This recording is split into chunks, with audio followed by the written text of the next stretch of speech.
नमस्कार। कार्यक्रम फोकसको यो नयाँ अङ्कमा यहाँलाई हार्दिक स्वागत गर्न चाहन्छु। म हुँ राजेन्द्र सिंह र आज हामी शिक्षाविदसँग कुराकानी गर्न जाँदैछौँ।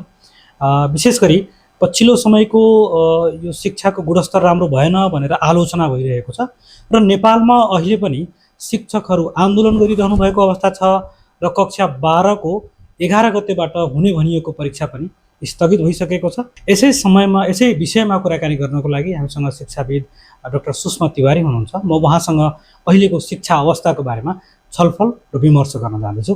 नमस्कार डाक्टर साहब। नमस्ते, प्रणाम, धन्यवाद।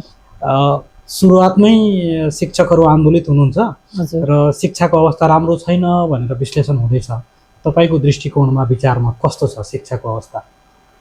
शिक्षाको अवस्था समग्र नेपालकै बारेमा सोध्न खोज्नु भएको हो। नेपालको शिक्षाको अवस्था अहिले रोडमा छ भन्दा पनि हुन्छ हैन। हामीले चाहिँ कतै मैले सुनेको थिएँ, त्यहाँबाट सुरुवात गर्न चाहन्छु कि कुनै देशलाई चाहिँ बर्बाद गर्नु छ भने त्यो देशको चाहिँ शिक्षा प्रणालीलाई चाहिँ बर्बाद गर्दै हुन्छ, ध्वस्त गर्दै हुन्छ। अनि त्यहाँबाट उत्पादित डाक्टरहरू जो हुन्छन् उनीहरूको हातबाट पेसेन्टहरू मर्न थाल्छन्।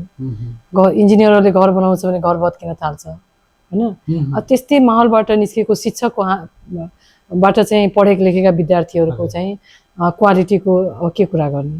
त्यही भएर अहिलेको शिक्षाको अवस्था चाहिँ अहिले सबै सम्पूर्ण शिक्षकहरू रोडमा हुनुहुन्छ। त पक्कै पनि नेपालको शैक्षिक अवस्था चाहिँ अहिले एकदमै दयनीय अवस्थामा छ। अब यसको लागि को दोषी छ? सरकार दोषी छ, समाज दोषी छ, हामी दोषी, शिक्षक आफै दोषी छ। एउटा ठुलो प्रश्न चिन्ह पनि जनमानसमा चाहिँ पक्कै पनि प्रश्न चिन्ह चाहिँ यही बीचमा शिक्षा मन्त्रीले पनि राजीनामा दिए। हजुर, यही बीचमा चाहिँ अब नैतिकताको आधारमै सायद उहाँले दिनुभएको छ, त्यो सराहनीय पनि कुरा हो। र शिक्षा मन्त्रीले पनि राजीनामा दिनु त्यो पनि एउटा चाहिँ देश कहाँ जाँदैछ एकदम भयावह स्थितिमा छ देख्छु म। हजुर, प्रधानमन्त्रीले बेला बेलामा भन्नुहुन्छ हजुर कि तपाईहरू 48% मात्रै पास गराउन सफल हुनु भएको छ, तपाईहरुको तलब किन वृद्धि गर्ने, तपाईहरुको माग किन सुन्ने, यस्ता कुरा पनि आइरहेको छ। राम्रो हो यो सब?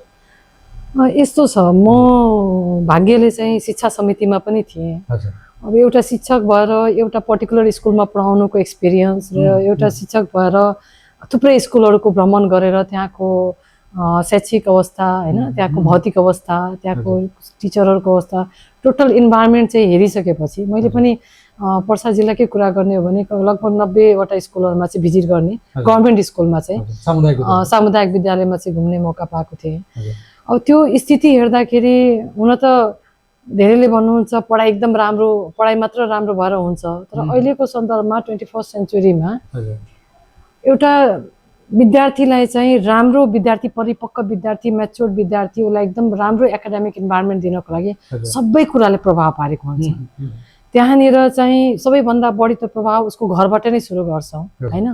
उसको परवरिश, लालन पालन कहाँ भइरहेको छ, कुन समुदायमा बसिरहेको छ, त्यहाँको वातावरण कस्तो छ, त्यहाँ शैक्षिक इन्भाइरोमेन्ट छ कि छैन हैन, एउटा यहाँनिर हामीले हेर्नुपर्ने हुन्छ। अर्को त्यो बालक अथवा बालिका स्कुल जब जान्छ, चाहे जुन प्राइभेटमा जाओस् चाहे सामुदायिकमा जाओस्, त्यहाँ जाँदाखेरि उसले कस्तो इन्भाइरोमेन्ट पाउँछ, त्यहाँ जाँदाखेरिको जुन गुरुहरू हुन्छ, गुरुआमाहरू हुनुहुन्छ, उहाँहरू पनि कस्तो ब्याकग्राउन्डबाट आउनु भएको छ, नम्बर 1, उहाँको एजुकेसन क्वालिफिकेसन कस्तो छ, नम्बर 2 हैन। र त्यहाँ दिने भौतिक पनि इम्पोर्टेन्ट हो। जस्तो हामी कम्प्युटर पढाउँछौँ, कम्प्युटर ल्याब छ, कम्प्युटर टिचर कहीँ हुनुहुन्न, कहीँ कम्प्युटर टिचर हुनुहुन्छ, कम्प्युटर ल्याब छैन हैन। साइन्स पढाइरहेछौँ तर साइन्सको ल्याब छैन भनेपछि भौतिक कुराहरू पनि त्यहाँनिर मायना राख्छ। त्यहाँनिर एकदम ठुलो बिल्डिङ छ तर महिलाहरूको लागि, छोरीहरूको लागि छुट्टै चाहिँ शौचालय छैन। त्यसले गर्दा पनि पढाइको क्वालिटीमा चाहिँ प्रभाव पर्छ कतै न कतै। यहाँनिर हाम्रो एउटा धारणा के बनिसकेको छ भने विद्यार्थीहरूको रिजल्ट एसईमा चाहिँ कम आउनु, पर्सेन्टेज कम आउनु भनेर चाहिँ बारम्बार इभन प्रधानमन्त्री सरका लेभलबाट चाहिँ टीका टिप्पणी जुन आइरहेको छ, त्यो टीका टिप्पणी आउनुभन्दा पहिले उहाँले एकचोटि चाहिँ गएर नेपालको 77 जिल्लामा रहेका सामुदायिक विद्यालयहरूको स्थिति एकचोटि अवलोकन गर्न जरुरी छ। उहाँले आफैले अवलोकन गर्न नसके पनि तपाईँ मान्छे पठाएर एकचोटि सर्वे गराउनु न, स्थिति कस्तो छ। त त्यस्तो इन्भाइरोमेन्टमा पनि हाम्रो गुरुजीहरूले दि बेस्ट दिने प्रयास चाहिँ गरिरहनु भएको छ। मैले यो पनि भन्न खोजेको होइन कि सबै गुरुहरूले एकदम राम्रै गरिरहनु भएको छ। हजुर एउटा म अझ एउटा यसमा के एड गर्न चाहे भने हजुर नेपालको शिक्षा प्रणालीमा जो एकदम राम्रो हुन्छ नि, जस्तो हामी त पिजीदेखि लिएर मास्टरसम्म पढाउने हामी टिचरमा पढ्छौँ।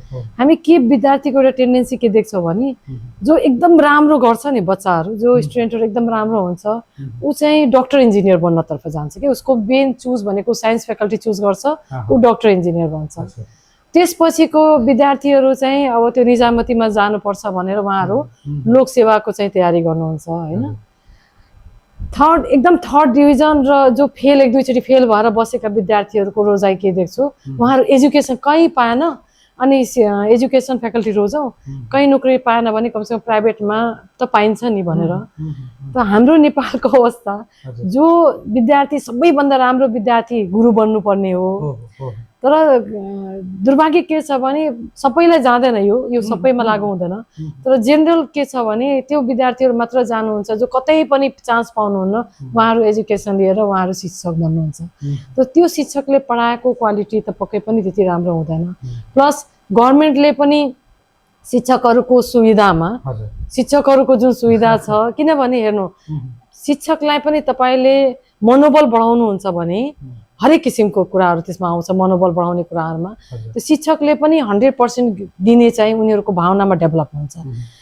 त्यो हो स्यालेरी 3 महिनामा पाउँछ, शिक्षकहरूको बढुवा हुँदैन। र अर्को पनि ठुलो विडम्बना छ, अहिले शिक्षकहरू त अब नगरपालिका स्तरमा आइसकेका छ, यो स्कुलको पाटोमा स्थानीय तहमा। अब एउटा वडा अध्यक्ष जो चाहिँ कुनै कुनै वडा अध्यक्षहरू 10 क्लास पनि पास हुनुहुन्न, 10 क्लास पनि पास नगरेका वडा अध्यक्षज्यूहरूले शिक्षकसँग जुन किसिमको बिहेभ गर्नुहुन्छ नि, त्यसले पनि उहाँहरूको आत्ममनोबल जुन हामी भन्छौँ त्यो खस्किदो अवस्थामा छ। त्यो इत्यादि सम्पूर्ण कुराले चाहिँ पढाइमा त्यो एकाडेमिक इन्भाइरोमेन्टमा चाहिँ त्यसले प्रभाव पारिरहेको हुन्छ। त हामीले के मात्र हेर्छौँ भने शिक्षक राम्रो भएन त्यही भएर मेरो बच्चा चाहिँ राम्रो भएन, त्यस्तो होइन।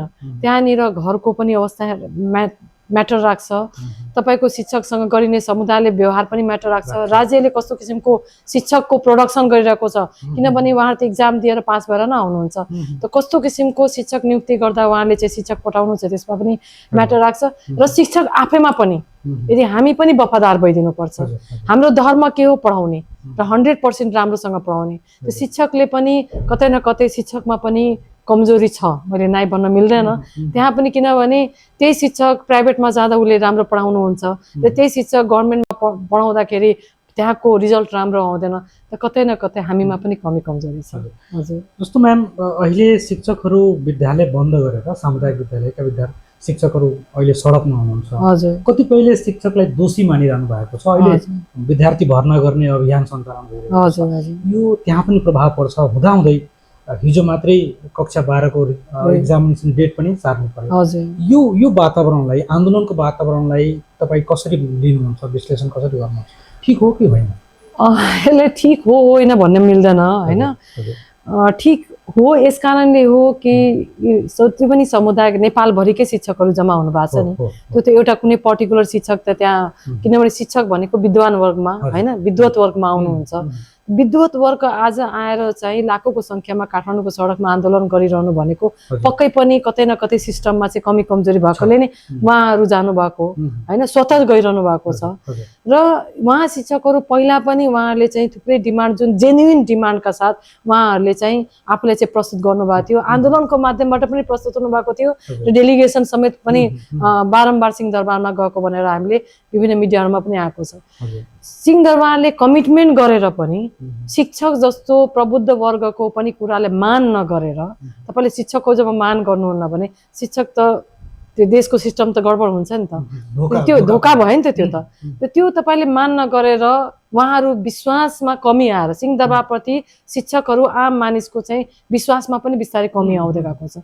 फेरि हामी आन्दोलन गर्यौँ, उहाँहरूले चाहिँ ठिक छ तपाईहरूको जति पनि डिमान्डहरू छ हामी पुरा गर्छौँ, तपाईँहरू जानु भनेर भनिरहनु भएको छ। तर जुन कमिटमेन्ट पहिला गरेको छ त्यो इम्प्लिमेन्टेसन नभएको कारणले हाम्रो गुरुजीहरू जुन आन्दोलनमा हुनुहुन्छ उहाँहरूलाई चाहिँ त्यो विश्वास चाहिँ हुन सकिरहेको छैन, त्यही भएर उहाँहरू आन्दोलनरत हुनुहुन्छ।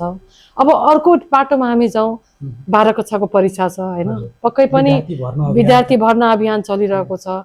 कतिपय हेड सरहरू हाम्रो फिल्डमा हुनुहुन्छ, आन्दोलनको क्रममा हुनुहुन्छ, चाबीहरू उता होला, त्यतिकैमा उताबाट के आउँछ भने मन्त्री परिषदबाट निर्णय भएर आउँछ, निजामती कर्मचारीले तपाईँको इक्जाम लिने भनेर आउँछ।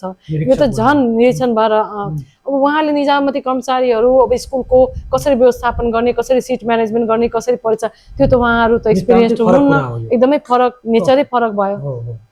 त्यो पनि एउटा गुरुहरूलाई अपमान गरेको जस्तो व्यवहार भयो नि त। त्यसले पनि अलिकता हाम्रो आत्ममनोबल चाहिँ घटेको छ। तर विद्यार्थीहरूको हजुर होइन, विद्यार्थीहरूको लागि त पक्कै पनि नराम्रो भएको, यो पक्षमा हेर्दाखेरि विद्यार्थीहरूलाई नराम्रो भएको, किनभने पहिला पनि हाम्रो एजुकेसन सिस्टमलाई हेर्ने पनि कहिले परीक्षा समयमा आउँदैन, परीक्षा भयो भने रिजल्ट कहिले आउँदैन, जसले गर्दा कति स्कलरसिपहरू इभन जो विद्यार्थीहरू बाहिर जान खोजिरहनु भएको छ उहाँहरू चाहिँ वञ्चित हुनुहुन्छ। उहाँहरूको 1 वर्ष एउटा विद्यार्थीको लागि 1 वर्ष चाहिँ ल्याब्स हुनु भनेको त्यो धेरै ठुलो उनीहरूको लागि चाहिँ ग्याप पनि हुन्छ र विद्यार्थीहरूलाई विभिन्न किसिमको फ्रस्ट्रेसन पनि आउँछ होइन। त्यो मायनामा हेर्ने भने एकदम नराम्रो। तर यसलाई चाहिँ सल्युसन त गर्न सकिन्थ्यो नि, किनभने 2 दिनदेखि त टिचरहरू इक्जामको बेलामा त उहाँहरू फिल्डमा जानुभएको होइन, आन्दोलनमा जानुभएको, उहाँहरू जानुभएको 25-26 दिन हुन लागिसक्यो।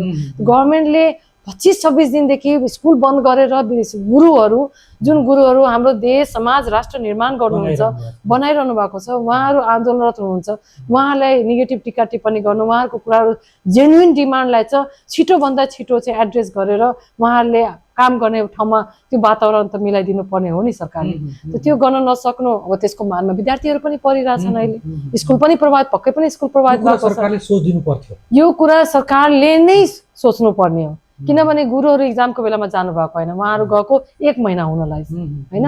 यो कुरा सरकारले समयमा चाहिँ गरिदिनु पर्थ्यो, डिसिजन गरिदिनु पर्थ्यो होइन। उहाँहरूलाई सन्तुष्ट गरेर चाहिँ यतिसम्म सन्तुष्ट कि यो कार्यान्वयन हुन्छ भने कार्यान्वयन हुन्छ भनेर त्यो सन्तुष्टि दिलाउन नसकेको अहिलेसम्म त्यो अवस्था आइपरेको छ। यसैमा जोड्छु, अब असारसम्म एसईको नतिजाहरू आउने सेड्युलहरू हुन्छ, हजुर यसले प्रभावित पार्ला नपार्ला, हजुर, तर धेरै विद्यार्थीहरूले आत्महत्या गरेको पनि देखिन्छ, नतिजा आफ्नो पक्षमा आएन भनेर त्यो पनि भएको देखिन्छ, सुनिन्छ, नेपालमा यस्तो घटना हुन्छ।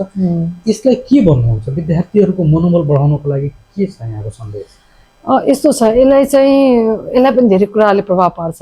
तपाईँले जस्तो विद्यार्थीहरू जस्तो एसई एपियरिङ स्टुडेन्टहरू पनि इक्जाम नदिँदै पनि सुसाइड गर्नुहुन्छ। कतिजना दिइसकेपछि मेरो राम्रो भएन, अथवा जुन पनि फ्याकल्टीका एसईलाई मात्र नराखौँ, पढ्दै गरेका बच्चाहरू, नानी बाबुहरू, कतिजनालाई चाहिँ रिजल्ट आएपछि राम्रो रिजल्ट आएन भनेर सुसाइड गर्नुहुन्छ। यसमा चाहिँ विद्यार्थीको त दोषै हुँदैन, त्यहाँको वातावरणले त्यसलाई चाहिँ त्यो कमिट गर्न सहायक रोल खेलिरहेको हुन्छ। जस्तो हाम्रो घरमा चाहिँ अथवा हाम्रो अभिभावकको एक्सपेक्टेसन के हुन्छ भने जहिले पनि मेरो छोराछोरी फर्स्ट आइदियोस्, सेकेन्ड थर्ड आइदियोस् होइन। अनि त्यो बच्चालाई सुरुदेखि नै फर्स्ट आइनस्, सेकेन्ड आइनस्, अझ तिमी पास भएन भने राम्रो हुँदैन, त्यो एउटा मेन्टली समाजले के हुन्छ भने उसलाई टर्चर नै गरिरहेको हुन्छ।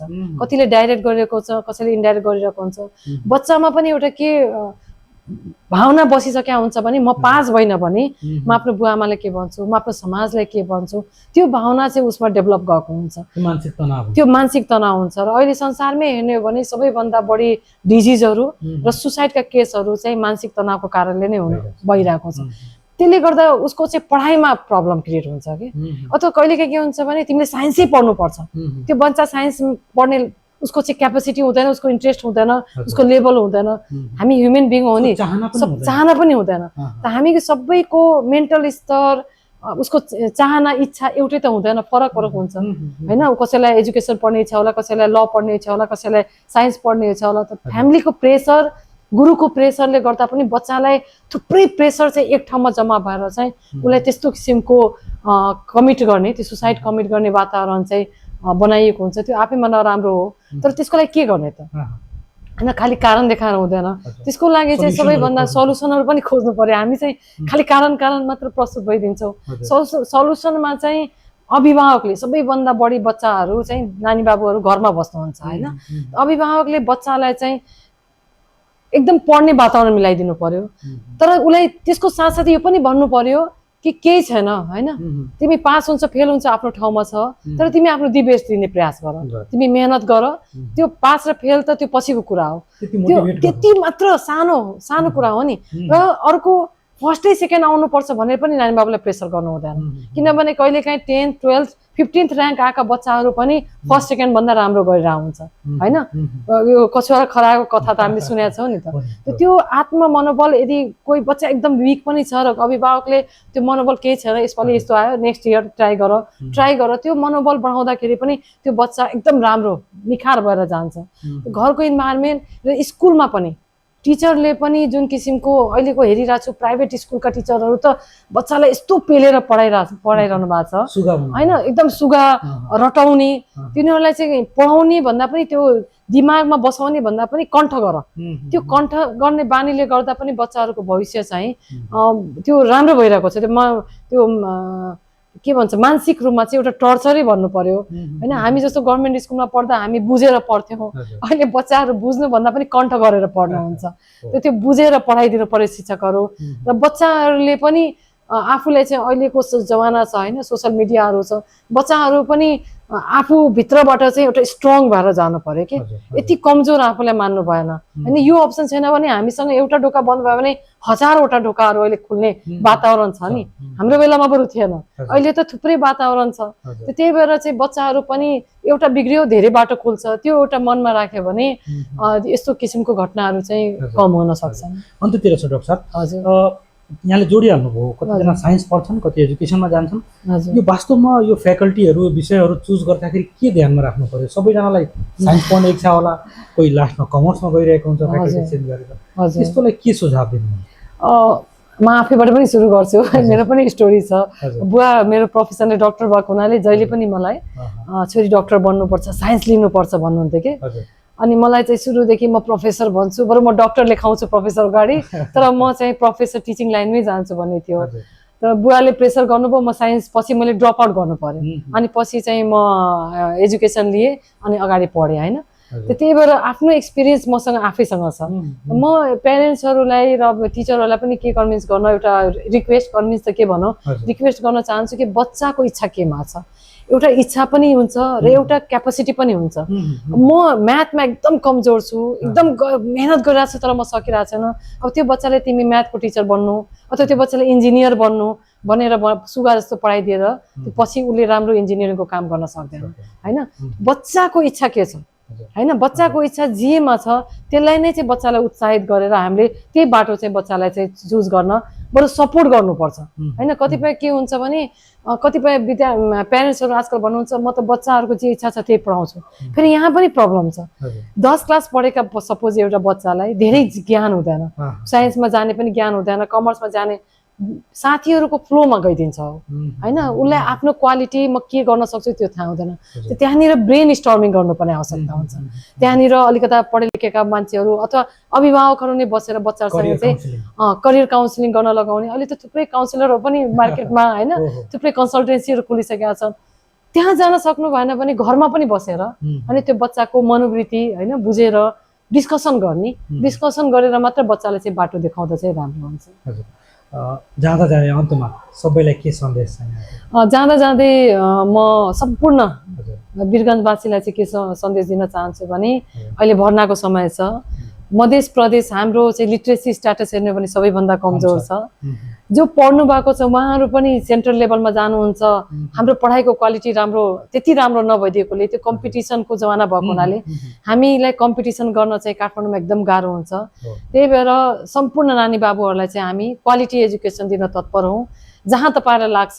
त्यहाँनिर पढ्न पठाउनुहोस् कोही पनि बच्चा मध्य प्रदेशको एकजना पनि बच्चा चाहिँ घरमा नबसोस् र कोही पनि छोरीहरू पैसाको कमीले विवाहको कारणले दाइजोको कारणले चाहिँ पढाइबाट वञ्चित हुन नपरोस् सबैलाई पढाउनुहोस् यही आग्रह गर्न चाहन्छु हामीलाई पनि समय दिनुभयो धन्यवाद मलाई पनि शिक्षा सम्बन्धी सबैभन्दा इम्पोर्टेन्ट टपिक हो हैन यो विषय हो यो विषयमा चाहिँ आफ्नो के कुरा राख्ने मौका दिनुभयो यहाँलाई धेरै धेरै आभार थ्यांक यू सो मच र हामीले शिक्षाविद डाक्टर साहबसँग चाहिँ जुन कुराकानी गऱ्यौँ यहाँलाई पनि कुनै जिज्ञासा प्रश्न भयो भने तपाईले यही हेरिराखेको प्लेटफर्ममा कमेन्ट गर्नु होला हामी फेरि उहाँसँग अर्को जिज्ञासा पनि लिएर आउनेछौँ अहिलेको लागि उत्पादन टोलीमा साथ दिनुभयो मनोज मिश्रजीलाई धन्यवाद दिँदै म पनि आगे चाहन्छु नमस्कार